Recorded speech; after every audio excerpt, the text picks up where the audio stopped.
foul. 2 balls and a strike to count on Taylor.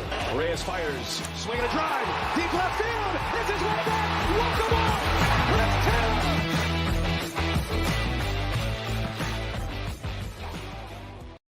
What's up, everybody? Welcome into DodgerHeads, presented by DodgerBlue.com, part of the Blue Wire Podcast Network. My name is Jeff Spiegel, joined today by Matt Moreno. We're talking Tony Gonsolin, and Matt, we keep having conversations assuming Tony Gonsolin is healthy. We've got some updates, some quotes, I should say, from Dave Roberts that lead me to believe maybe we should stop assuming that. What do you make of Roberts' latest comments regarding the progress of Gonsolin trying to come back from injury?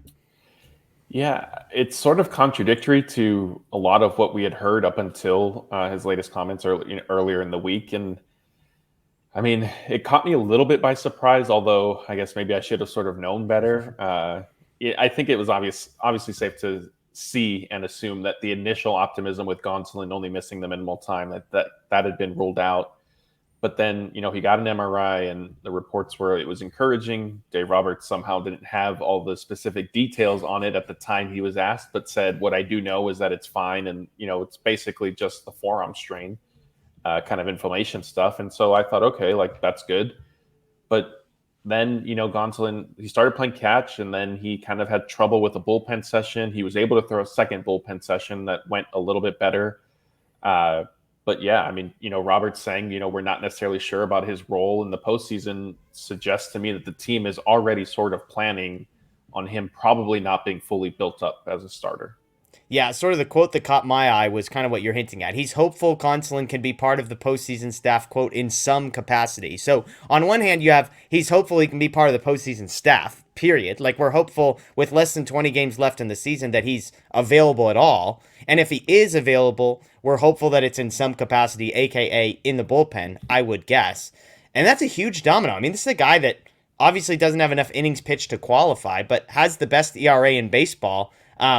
At the number of innings pitched that he is at. He's been fantastic. And so this is a big deal, both if he can't start, but then also the bullpen piece, the domino there. So let's start with the starting staff.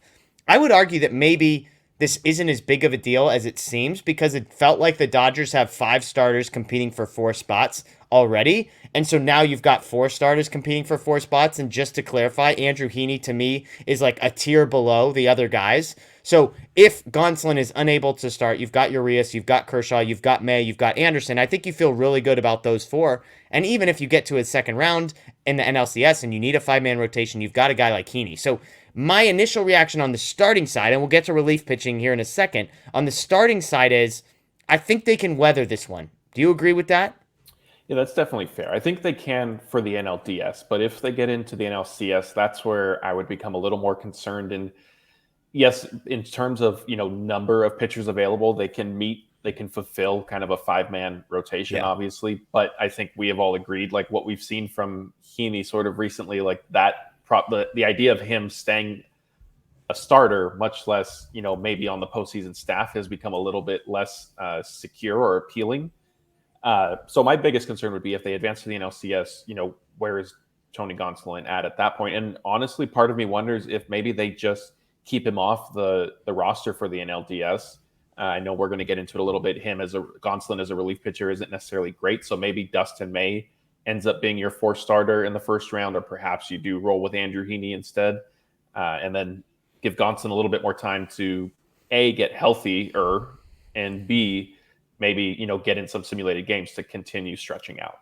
Yeah, and I mean, that's the thing, right? We're talking less than 20 regular season games, but assuming the Dodgers maintain their massive lead for a bye in the first round, that would give them an extra 4 or 5 days. And then you've got the NLDS, which would be another week or so. And so we're really talking about 4 or 5 weeks almost until you get to the NLCS. And so that's where the Dodgers would need a 5th starter, because I would say, like, the Tyler Anderson taking Gonsolin's spot in the rotation, the NLDS, there's probably not a huge drop-off between those two from a production perspective. Yes, Gonsolin's numbers have been better, but Anderson's been very good. So I think you live with it the way that Anderson has pitched. I do agree, though, the way Heaney has pitched of late. I mean, look, and the numbers are still good. He had a 3.29 ERA in August.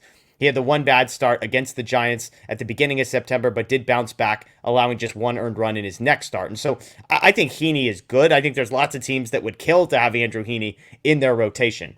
But now let's shift the conversation to we're hopeful to have him back in some capacity. My initial reaction is, do I want Tony Gonsolin on the postseason roster if he's a reliever? And that might sound crazy when I'm talking about how good he has been, but his track record as a reliever has not been good. His postseason results, he has 4 appearances, 2020 and 2021, an ERA of 10.5. That's 6 innings pitched, 7 earned runs, 3 homers allowed, 5 strikeouts, and 4 walks, a whip of almost 2. And even just in his entire career, 22 and a third innings as a reliever spread across 19, 20, and 21, an ERA of 4.43 across that stretch of time. And so, look, Gonsolin's having the best season of his career, so I think the argument could be made 2022 Gonsolin is different than any of the other versions of Gonsolin as a reliever, that it had more to do with who Gonsolin was as a pitcher than the fact that he can't come out of the bullpen or something. So where do you stand on Gonsolin as a reliever? As good as he's been this year, do you immediately plug him into the bullpen if you can get something out of him there?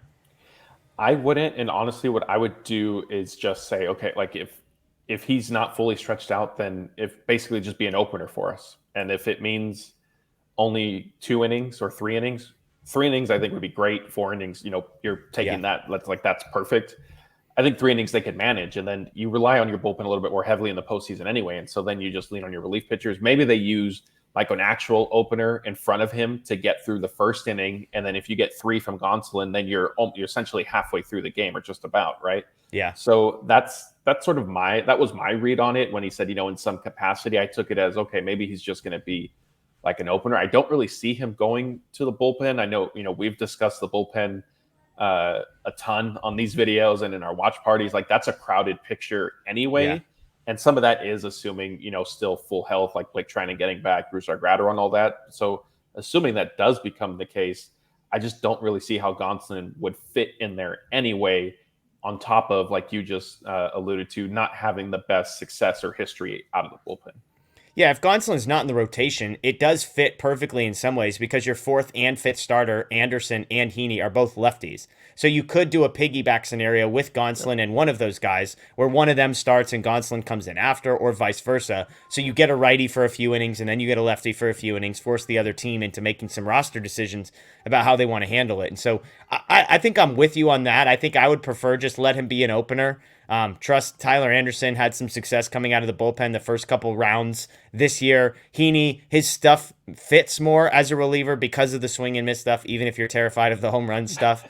But I think I'm with you. I think the opener would be a much better role. But I also kind of am intrigued by the idea of, like, if you get to the NLDS, would you leave him off the roster just to stretch him out and say, hey, over the next week and a half, we want you to make 1, maybe even 2 simulated starts to go from 50 to 65, then knowing we could get maybe 80 pitches out of you come the NLCS? Or do you throw him on the roster, don't assume you're going to make the NLCS, and enjoy what you want? That's a tough decision that Dave Roberts and Andrew Friedman might have.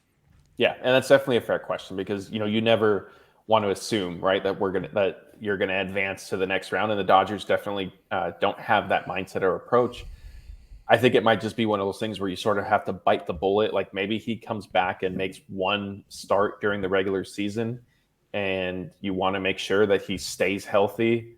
And so just give him the extra time. And hey, like, if something goes wrong and you get eliminated from the LDS, I mean, so be it, I guess. And I don't know if this will be a controversial stance. I'm sure we'll get some comments saying, maybe I'm crazy, and I can see both sides, right? Like you said, yeah. You don't just say, oh, we're definitely making it to the NLCS, so let's leave him sitting at home. But I mean, if he's not maybe as healthy as you want him to be, like, you might be backed into that corner. Yeah, and your goal is to win the World Series. Last year they went all in to win the, NLDS or whatever it was, and then it ended up costing them because they didn't have anything left in the next round. And so I think the Dodgers know that, A, you need to deal with what's in front of you, but the goal is the World Series. The goal is not to win the NLDS or even the NLCS. It's to win the World Series. And so lots of interesting decisions ahead of them. And the last piece that remains a wild card, by the way, is what does Gonsolin even look like? I mean, he's been out for a number of weeks. And so even if he does come back, I mean, we're dealing with this with Dustin May. Like, people are telling me, oh, don't worry about Dustin May's struggles in those 2 starts against the Padres because, like, he's only just coming back from Tommy John. It's like, sure, but, like, the postseason is like 2 weeks away. And so it's nice that this is good for a guy who's recently back from injury. The Dodgers need guys operating at peak performance. And so even if Gonsolin is able to make 1 start in the regular season come before the postseason, What does that start look like? Is that enough? Does he have his command? Is the velocity there? Those are all big questions. It's not just about getting a guy like Gonsolin back. You need him back and operating at peak performance. Can they get that from Gonsolin? Remains to be seen at this point. It sounds like we're going to be lucky if they just get him back at all. So there you go. Tony Gonsolin updates. As Matt said, we'd love to hear your thoughts in the comments below. Like, are you in favor of just run him out there and see what happens? Do you trust him more as a reliever than maybe you did in 2020, 2021? Let us know below. You can check out DodgerBlue.com for all the latest. Once Dave Roberts says more on this, we'll have it right here on Dodger Blue 1958 on YouTube as well. So thanks for joining us. Enjoy the rest of your weekend. We'll see you next time.